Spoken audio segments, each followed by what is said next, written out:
In a small town near the Vermont-Quebec border, the Johnsons and the Bouchards had lived as neighbors for generations.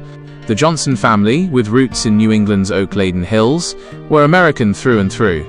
The Bouchards, proud of their French-Canadian heritage, owned a maple syrup farm just across the Canadian side.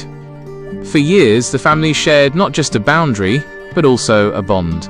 In spring, the Johnson children would help tap maple trees with the Bouchards, learning the art of syrup making. In autumn, the Bouchard kids would join the Johnsons for Thanksgiving dinners, enjoying pumpkin pies and stories of early settlers. But times changed. After a border dispute arose over a patch of woodland, tension brewed. New policies made crossing the border more complicated, and soon the easy visits became formalities.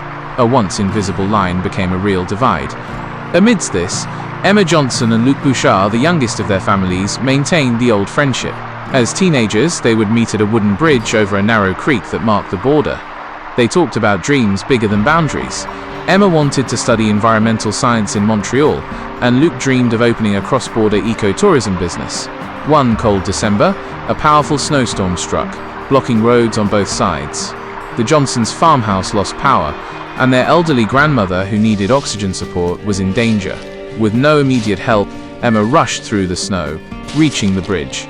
On the other side, Luc saw her flashlight and crossed over with his father's snowmobile and emergency generator. That night, in the middle of a blizzard, the Johnsons' farmhouse was lit again, powered by a Bouchard generator.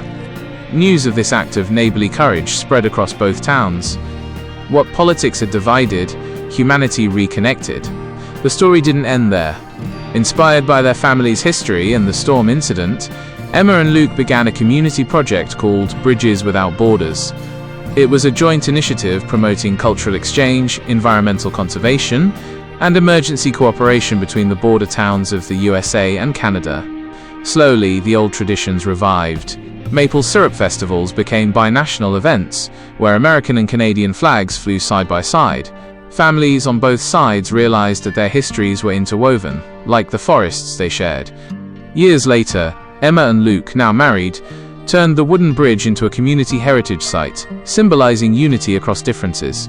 Under its arch, children from Vermont and Quebec played, unaware of any invisible lines. Their story became a reminder that families, regardless of which side of a border they stand, are connected by stories, memories, and the simple human spirit of helping one another.